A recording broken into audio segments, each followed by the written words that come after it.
welcome to another Random Talk Sunday. And today I thought it would be interesting to briefly address something that's technological again.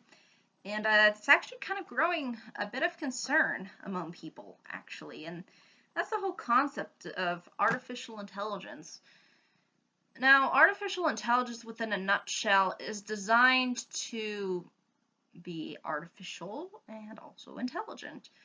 But I think the idea is sort of, I don't know if artificial intelligence can be classified as either functioning with a human or not functioning with a human. I'm more so discussing in this video the things that scientists are trying to create that can be sort of self-taught and self-programmed. Basically kind of creating human-like, I guess, response or intelligence so that I could produce something. For example, in China, apparently, they're starting to have, like, robot waitresses and servers who serve you food and all that, and they'll have cooks. I'm wondering if the cooks are as good as the human cooks. I'm not sure. I mean, I would always be suspicious of my food if I was a chef, so I'd want to like taste it first. I don't know how a robot would be able to taste food, but regardless, I indicate taste buds. But basically, the thing that is kind of disturbing about this technology is not only how human-esque it's trying to be, but also how it's trying to operate on its own. At least that's what some scientists are kind of striving for, because that's where the technology's going. And a lot of it is based within military, trying to create better robots so that we can, we don't have to, send soldiers out to go and fight. We can send a robot to go out and do all that stuff for us.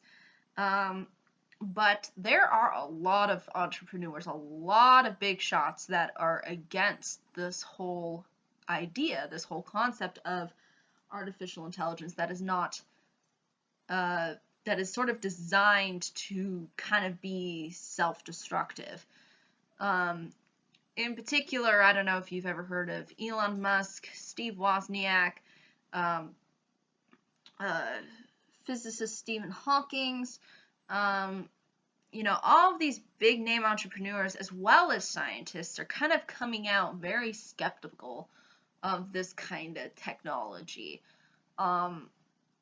because it has the ability to sort of think outside of the traditional capacities of what we think of as a robot, and ultimately maybe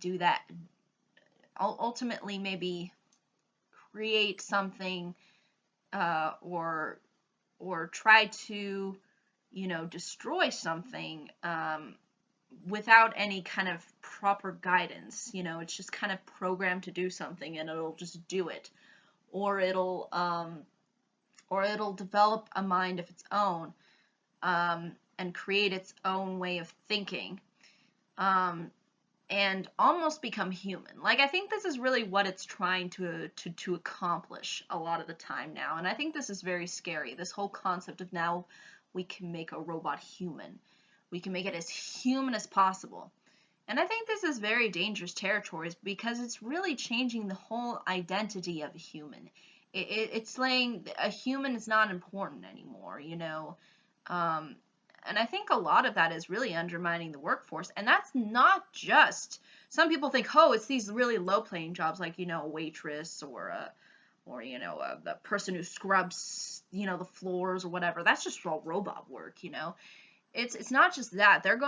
Robots are going in the sciences, these very high-paying, high-skilled jobs. They're going after those jobs. Why? Because they can do it more efficiently, and it's a lot easier for them to do it than a human.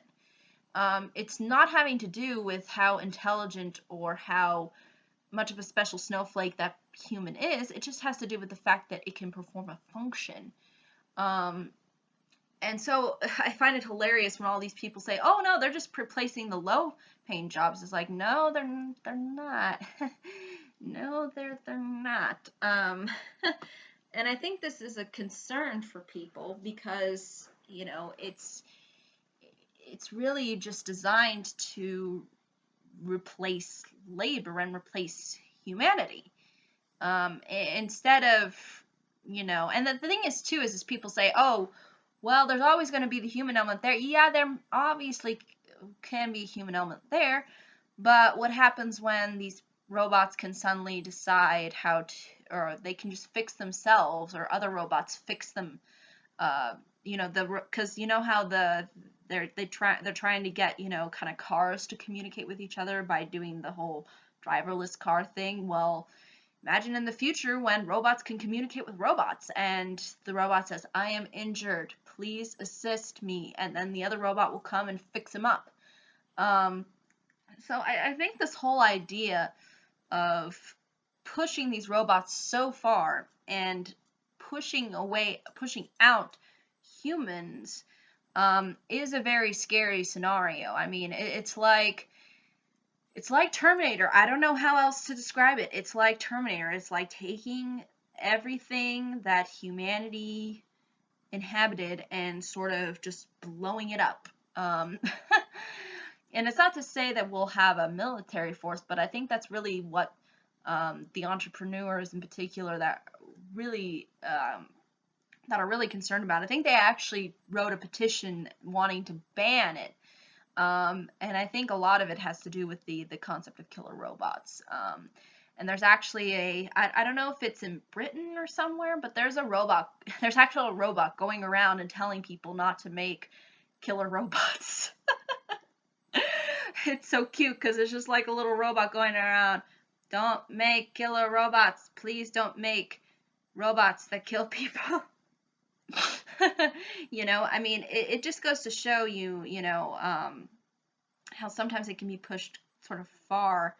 But also there's other things too where we kind of, treat the technology or treat, the things that are that really help us, out not so well. I mean, for example, recently I think there were these scientists who made a robot and they basically sent it out to the world to kind of go hitchhike everywhere, and eventually it ended up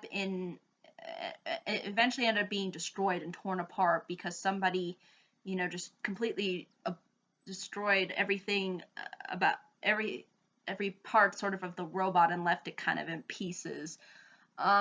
Which kind of, and the robot was supposed to, and the robot looked very human-like, like it, it had like the arms and legs and stuff. I mean, and it just goes to show too that there is this sort of darker side of humanity, and I think that can translate to robots as it can to humans too. Humans can be mean to robots, and robots could be mean to humans potentially. So I think that's really what we need to kind of think about when it comes to this particular topic, because I think really what the scientists and entrepreneurs are striving for is caution. They don't, and I think that's smart for scientists to be cautious. It's kind of the same when we reach the nuclear age. When we were able to foster that kind of technology. It must have sent chills down people's spines when they saw what humanity is capable of. That kind of amount of destruction. That really did frighten people within the 20th century.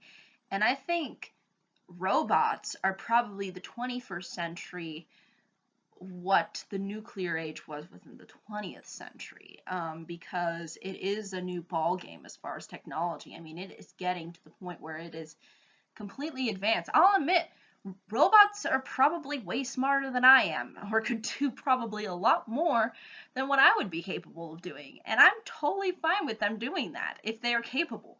But I think we should try to find some kind of balance, and I think that balance can be achieved somehow if we learn to kind of bring in robots for things that really could really have potential use.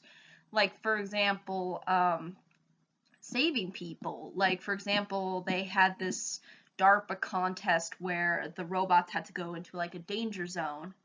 And this was largely inspired too by the, I believe was the, oh, what did they call, or what, it was basically the tsunami that happened in Japan when they had those nuclear reactors that went off, and it was very dangerous for people to go in. You know, that whole concept of using sort of robots to sort of save people's lives or to prevent further damage from happening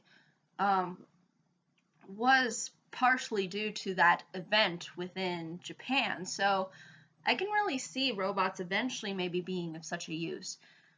But still, I think there is a whole long way to go. I mean, especially if you look at those robots that were within the contest, like they could barely open a door. Some of them fell for like reasons that you go, how is this possible for you to fall? But you kind of look at it and go, wait, it's a robot. That's why. It's not. It just doesn't have the human anatomy. But at the same time, I think the best thing to do is just look at artificial intelligence and robots with the kind of understanding that, you know, we need to kind of proceed with sort of this caution into how we use it. It's just the same thing with, you know, nuclear technology. Like, how do we use it? And when do we use it? And what do we use it for? You know, and all that.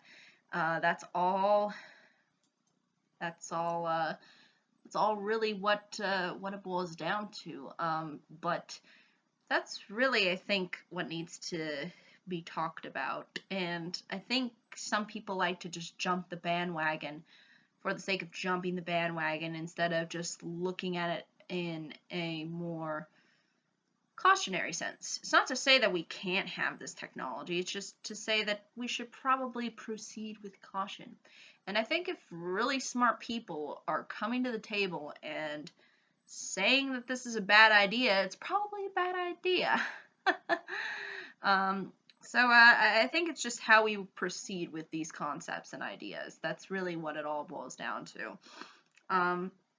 But I think that's really ultimately all I can say about this topic. I mean, it's an interesting debate. I mean, I'm sure there's people who really do want to see some kind of interesting technology take hold. For me personally, I'm still stuck in the 90s. I really don't care too much about what they invent as far as for military use and all that. Or, you know, or if they actually do invent a waitress robot, like, to me it's like, okay, all right, you invented something that humans used to do. Okay, all right. It's not the same, I guess, amount of caliber of impressive as the previous, you know, technology like planes, trains, you know, all that. So it's not as fascinating to me, I guess you could say. I think robots are kind of a little bit of an overrated invention, to be honest. But if people want them, they want them. But yeah, I think that's really ultimately all I can say about this topic. But again, if there are any questions, comments, concerns, I'd be more than happy to answer them. But thank you so much for watching. I hope you all have a pleasant day, week, month, year. And I hope to see you on the next video. Take care. Bye-bye.